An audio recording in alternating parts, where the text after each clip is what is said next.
What's up, YouTube? Welcome to my channel. You know why I left the Philippines. I have another video out there. I just felt that video was a little bit harsh, but it was exactly how I felt at the moment, a week back in America after spending almost 15 months in the Philippines, living in the province, not in the bubble.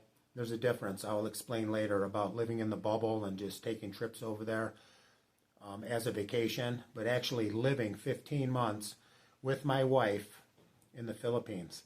And if you're new to the channel, I'm Jim. I'm married to a Filipina. We live on the province of Negros Oriental, a little town of Tayasan, about anywhere from an hour to 3 hours to the main city of Dumaguete. Now, the main reason was medical. It's easier for me to come back here to the States and get, I had a lot of medical stuff I had to get done. But there was a lot of other stuff that built up. And like I said, a man is only good as his word. And there's a lot of issues going on here in America. That could be another video. And for you new subscribers, thank you. And thanks for all the comments, good or bad. Because like I said, everybody's entitled to an opinion. And I got thick skin. Like I said, being a carpenter contractor for years, I went through a lot of guys. I've heard it all. And not that I'm perfect. I've had my days. I call it my black days. You know, I'm by no means perfect and was never married over here, being 53 years old. So, and it's not so much when you're living in the province. I'll kind of make this a little bit quick. You know, it's not. There's a lot of stuff that gets to you, but like the roosters going off, the karaoke machines all night long, the rain. A lot of you that if you do meet a Filipino and you live in the province, you're going to have a muddy trail. You're not going to have a good driveway to get out to the main road. Some of you might. My family, unfortunately, we didn't. You know, the no water. They'll schedule days where there's no water. And it's kind of funny. It's like when I had my bathrooms built. I'm like, why don't we have a curb in here? When you take a shower, it doesn't get all over the floor. So when I walk in there, my feet get wet. There's a reason for that. It's because multiple times a week, you're going to have it where you have no water. And you fill up these buckets. And you got the scooper so you can take a shower. It's the same thing with brownouts. You're going to have a lot of brownouts. So, and I'm going to get a lot of comments too, like, we'll get solar panels. Well, we did. Like, we hired this company, DPX, and I had a bid from another company. And at that moment of time, with all the stuff that went on, we kind of overbuilt where we live, and I wasn't going to invest no more money in that house. But a lot of stuff happened. You know, when I went over there, I thought that I was not going to come back. When I did come back to America, it was bringing my wife or kids to visit, maybe give the older ones an opportunity if they want to work here in America, that's fine. And that still can happen. But I'm back here now due to the Philippines. It still is. It's a very slow process there. It's the Philippines. It's not, I thought like, and I think a lot of people can relate to this. I kind of thought like, and a lot of my friends think, well, why don't they do it like this? Why don't they do it like this? Well, first of all, it's not America, it's the Philippines. It's the way they do it. And everything's just a slow process there. It starts to get to you too, is not talking to people that speak English. I mean, my wife speaks English, but it's different. They take words differently. You got to watch the way you speak to them. I can't really explain it right now. Nothing's coming up, but there's certain words you use that are not even harmful, and they take it a different way. But it's kind of funny. When I met this guy, I could say his name. He's the same name as me, James. I consider him a friend. But when you see another American, you're like, oh my God. It's like you run and you start communicating. You can hold a nice conversation. With, you know, somebody that can speak and understand English. You start to miss that. And that's why I get it. Like some people, they live, like especially you live outside of Dumaguete, that would be fine. I mean, I can't speak on like Valencia and all these areas. I just watch videos. It looks amazing.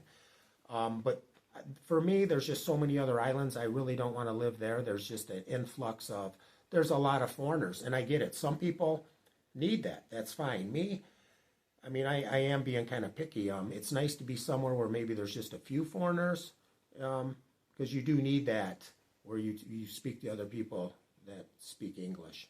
You do need that. I found like it kind of grows on you. But you know, the karaoke, the roosters going off, all that. I guess I'm starting to get used to it. The main thing for me is being close to a hospital. So, like I said, this next trip, going to the Philippines, we're going to explore. We're going to hit. I got a lot of areas mapped out. We're going to do the videos that I want to do. Right now, this is kind of, I call it kind of like the Joe Rogan, but I'm not Joe Rogan, by no means. These are not the videos I want to do. I want to do the travel blogs, some documentaries. I really enjoy driving deep into the mountains where you shouldn't go. There's no signal, but it's so beautiful out there. Maybe run into monkeys. They got the snakes out there. They got the little villages, the way the people live, where they haven't seen an expat. They haven't seen foreigners. We want to do some cool stuff. You know, popping a tent up and staying in the jungle, sleeping one night, cooking from fire, bringing your own water. That's the kind of stuff I like. But, you know, the Philippines, it started to take a toll on me. You know, not speaking to Americans. When my buddy moved from our area with his mom to downtown Dumaguete, I'm like, oh my God, he's a really great guy. This next trip, I'm going to go and visit him, do a workout together, hopefully. And if you're watching this, Jim, you know, I consider you a good a friend. And this guy's got character. He's an honest guy. Because I've met a lot of people down there, you know, they're goofy, just like people here in America. But living in the province, it's tough. There's a point where you start craving cheese, like American cheese. Lettuce. We don't get lettuce all the time, where I can make a nice healthy chicken salad. Hamburger. You know, we can get beef down there, but I have a grinder that's being shipped where we can grind our own hamburger. You just can't get it. Now there's stores, you know, I could go all the way down to Dumaguete, bring a cooler, load up on some stuff and bring it back. And we've done that.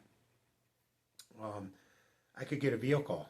Getting a vehicle for me right now is not practical because I have no place to park it. We have no driveway.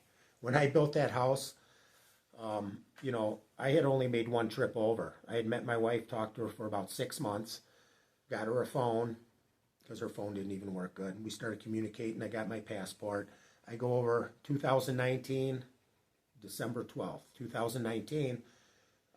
2020, I come back sometime in January. And you guys don't quote me on this, but maybe it was March, April, I don't know.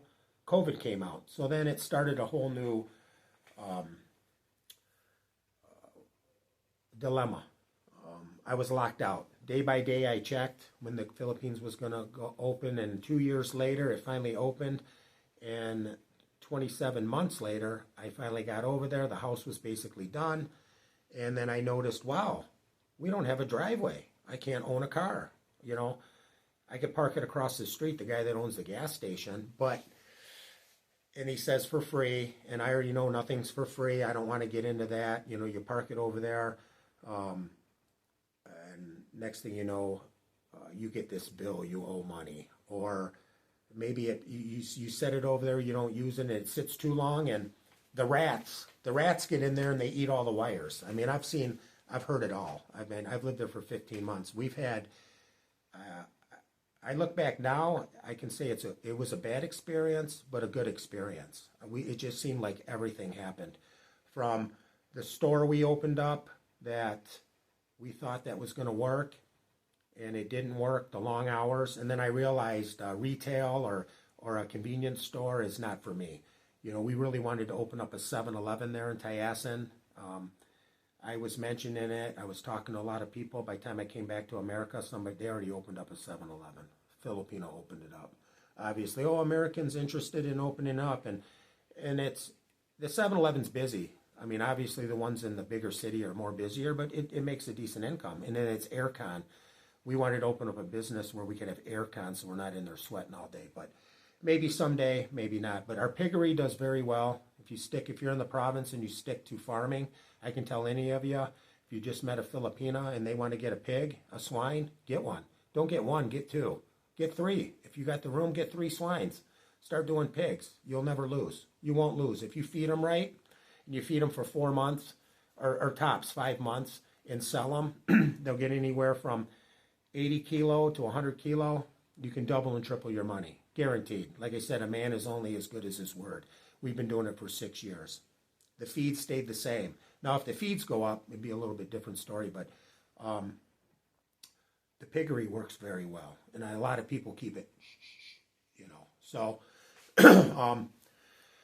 back to why I left the Philippines. It's, I got to learn patience. Nothing, you can go and look for land. You can go, maybe you got to go down by the mayor's office. You got to meet for some kind of paperwork you need. They say they're going to be there. They're not there. They're in Manila. It's a very slow process there. It's something I had to learn. Like I said, the rainy days, the relatives, there's just a lot to get used to. The people that live around me maybe they make, some days they don't work, and then some days they might only make 200 peso that day. Maybe they make 300 peso that day. And we're bringing in truckloads of chickens, frozen chickens, putting in our freezer, and we got to pass by them, and they see what we're bringing in. We're bringing in bags of rice. For me, it was that I almost felt like I owed them something, but I didn't. And I used to give a little bit, and then my wife used to get on me. We'd get in arguments. You don't need to keep giving. Christmas time a couple times, the typhoon came in. We gave quite a bit. We bought a lot of rice for the community and canned goods because everybody got wiped out. Our house was newly built, even with the 3 stories. I thought we were going to lose the roof. We had no damage on our house whatsoever, just besides all the plants. My wife's 800 plants were all over the place, limbs and stuff up on the roof. But everyone around me, they lost all their roofs. Their houses were basically demolished. I did help to pay to have them rebuilt. And my wife kind of got onto me with that. But now I understand why. Because everything backfires. We've had a lot of problems. My son got hit in the head with a beer bottle by a relative. And this is another thing. You can check out my wife's channel. Dexel James in the Islands. And I told her she's got to get some more videos out there, some content. And she needs to make one about this little incident that happened, because in the comments, they're like, oh, there's always 2 sides. And there is. But even like my son said, I didn't start nothing. I just had to defend myself. 4 Filipinos, and I'm surprised I didn't get hit. They're all trying to hit me with beer bottles, but my son got hit in the head. And by the grace of God, I wish, I didn't get hurt. I wish it was me, but he got hit. He had to have surgery done on his brain. And I have a video out there you guys can check here in the description, or the link to it. But living in the province is a different story. And it's just a situation we had. My wife at the time didn't know how to go look for land, find land. She inherited that piece of land from her parents, which her parents are dead. So I just said, let's build there. My first trip over there, we lived in this little nipa hut. Before I went over, I built a bathroom. I put a septic in and a bathroom. And, people are like, wow, you spent all this money. I go, no, I realized I was going to stay there, live in the province. For me, putting a septic in that 8x8 bathroom, and it wasn't tiled then. It was just a nice toilet and a shower, and nothing was finished. It was just kind of rustic, but it was a nice bathroom. And I would have paid that just staying at a hotel, and I wouldn't have experienced living in that town. So for me, it was a good, I said, I can either pay $50, $30 a night. Maybe I find a place in Dumaguete, but then I'm trapped there at that time in Dumaguete. I figured we would stay here, stay there, so you're going to spend a little bit more money. So I go, the money I use staying in hotels and then, and of course, going out to eat all day with Dexel and the kids, we would have spent a lot more money. So we had a home base, her house, but now they had a better bathroom. And then I had a better bathroom. I wouldn't have to grab a bucket of water and go take a dump behind a coconut tree. But like I said, they're comments. Everybody's entitled to their comments. But living in the province is way different than living in the bubble. And I'm going to talk the bubble. You know, that's when you fly over, you meet your Filipina, you're staying in a nice hotel, you got Starbucks, you come down the elevator and there's a Starbucks right there, your McDonald's, nice restaurants, grocery store, a nice gym, and most of the hotels got a decent gym anyways. That's the bubble. You know, you're close by a hospital. It's no different than America. Actually, in some instances, the malls there are better than American malls. The city, you know, Macton, Newton, it looks nicer than down, there's an area in Michigan we call Troy, Michigan, Somerset Mall. You know, they got all the Gucci stores and the rich, expensive purse stores. You know, they got it there in the Philippines, but way nicer. You know, Newport City, you can get to Manila, Terminal 3. Unbelievable. I mean, they had the Anytime Fitness Gym where I could use my key fob, but I didn't have it no more. I didn't pay the bill, so I couldn't use it. But they have all that stuff there. You know, the Dunkin' Donuts, Starbucks, all the restaurants. It's just, living in the province, it's tough. I need to be the main thing for me is by a hospital, and I have to be by a Costco. And over there, it's S&R, is Costco. So where Dexel and I will eventually move is going to be somewhere where there's a Costco and S&R. And right now we're looking at Bacolod. And Bacolod's a little more expensive, but nothing like America. But they have a Landers there. They have an S&R. They have a bowling alley there. I miss bowling. I can take my family bowling. A lot of people say, oh, they don't have the beaches there. I'm not a beach guy. Where we live, we'll go to the beach for the sunset and walk on the beach, but I'm not one to swim in the ocean, the salt water, and you know, there's sharks out there. My relatives will say, oh, no sharks. Well, they see them now. The sharks are moving in. They're coming from Tanhai area, coming down to Tayasan, and these guys leave their boats out there and they swim out there. That's their water. Not that I'm scared. It's just, do I want to risk getting bit and then having to go all the way 2-hour ride, 3-hour ride to the hospital? Then sometimes when you get to the hospital, like my son, he had a major injury, but he had to wait 5 hours to actually get into the hospital for someone to see him. So it's a different process there. Everything is slow, but the Philippines keeps drawing me back because there's 7,000 islands. And the way I am is I still think I can see all the islands. But when you do the math and divide by this many islands and there's this many weekends in a year, I'm not even going to come close. But it just gives me something to strive for. But, you know, I was a little harsh, but like I said, that's the way I felt. It drew on me. Not talking to Americans, the brownouts, the rain every day, just, it seemed like one thing after another. The slow process, it's a different world. So if you're one of those people that are like slow and relaxed, the Philippines is great. But me, I want it done. Being American, I want it done. I want it done now. You know, I got some pretty funny stories that are just trying like to get your exit clearance, and you can't get one in Dumaguete. I mean, you can, but it takes 3 weeks or 3 to 4 weeks. So you got to go to the other island. You know, everything's can be an inconvenience. And the buses, like I said, I had to come back. The major one is my blood clots, to make sure those are gone, and my prostate.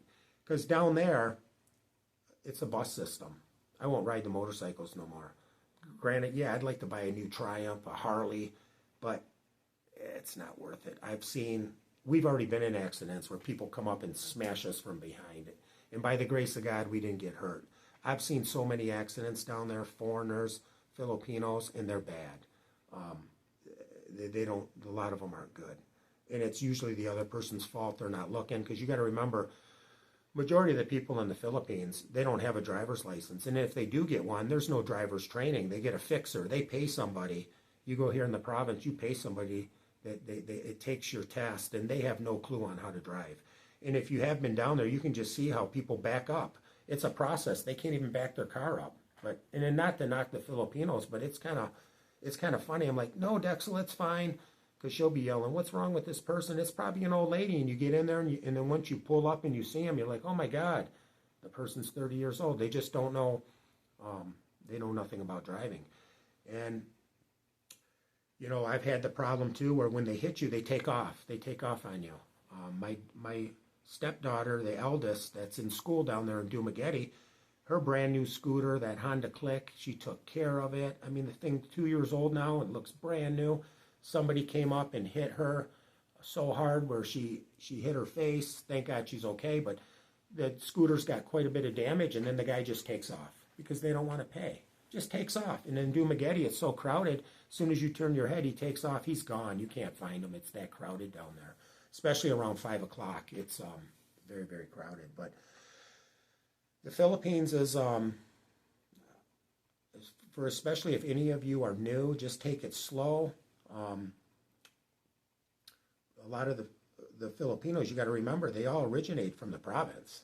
The majority of them, their parents or their relatives, people they know, they're all in the province somewhere.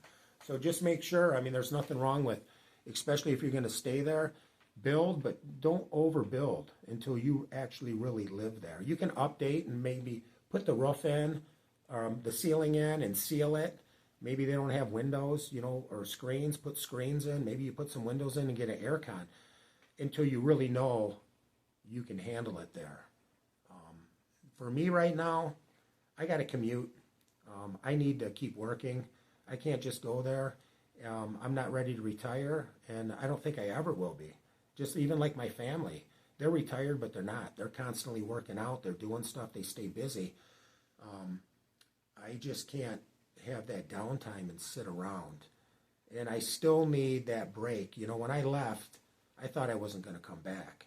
I thought that just to visit with my wife and kids, give them opportunity once the kids graduate college, they could choose to go to college here, and they still can. It's just, it takes time for me to adjust. I hated America. I was mad at America. There's a lot of crooked shit going on, especially for us white or blue-collar workers, electricians, plumbers, carpenters. There's, especially if you're your own contractor, there's a lot of weird stuff going on right now. I'm not going to get into that right now. And the thing too is you can't get employees. I don't care what anyone says. You can't. In the last 10 years, we didn't get one new hire. One new young kid. I don't care if we started off at $25 or $30 an hour. They just won't work. They won't. You can't get workers. But I still miss, like I said, the sidewalks. When I first came over, I'm like, wow, I miss these sidewalks. And I know there's some places in the Philippines that has sidewalks, but on my island where I live, I think San Carlos did in some areas, but I'm talking where I live, and every province next to me is all the same. The stores are the same. There's no sidewalks, you know, muddy trails, and roads that aren't done up right, the side roads where you walk. You got to look down because you can fall into a hole. These sewers, the way they run them and cement over the top, you got to be careful. It can be a little bit dangerous, especially at nighttime. And like I said, the wild dogs, the roosters going off, just the brownouts. It's a different life. The food you want, everything's can be an inconvenience, but it's something I need to learn. So, and I'm working on it because my wife's there, my family's there, so I have no choice. Maybe someday I can retire there, but it's not going to be. It won't be where we built that house because I definitely need to be closer to a hospital. And then they say too, as I'm learning too, is if it's meant to be, it's meant to be. If it's your time, it's your time. You know, there's nothing you can really do. If God wants to take you, he's going to take you. So whether you're 2 or 3 hours away, but I don't think he wants you to be stupid either. I mean, if you're closer to a hospital, you know, you can get to the hospital faster. Maybe you can save yourself. So, you know, I don't understand all that, but I do know one thing, like I said, is I want to be closer to a hospital. I do feel, that's where I feel unsafe. Is just for, and we do have like the little urgent cares there. So like if you need stitches or something, I mean, they have that there. Obviously I have the Phil Health. I got some other videos out there for any of you that do have to visit the hospital and you're not married. Make sure you have cash on you, because you're not going to get out of the hospital. There's a couple loopholes as long as you don't get a private room. If you're in a private room, you're not getting out of the hospital. I don't care what anyone says. You got to pay. Make sure you got the money. And then a lot of times they don't want you to leave. They'll tell you to give them your card. You're going to give your card to somebody to go to the ATM or wherever to get money out, and you can only get so much out. So I think I got a video on that. I don't know, but it's like I said, it's a different world down there. If you don't have any health issues, I think that's the number one problem down there. Is if you hit that point where you really need medical surgery, you got to be by the hospital. And I know there's a guy out there. I'm going to be contact him where I can get some different insurance through like I forgot the names. I got them written down, but I'm actually going to go with him and get me some extra insurance, just in case something major happens down there. But like I said, the Philippines is everything's a slow process, and living in the province is probably not for everybody. I still love it. It's just we're just so far away, and at least right now we have a home base. The house we build now, at least there's somewhere that my wife and kids are living there. I can visit there, but I'm definitely going to look for another place. Especially when I come over there, I'll start off and I'll rent, like Bacolod. I'm going to fly into Bacolod, and then go from there. And there's a lot of, I want to hit every single area I can on that island. Negros Oriental, Negros Occidental, deep in the mountains, do some nights camping. We're going to do some fun stuff. So, like I said again, Merry Christmas. Thanks for all the new subscribers. And hopefully I catch you guys on the next video. Thank you.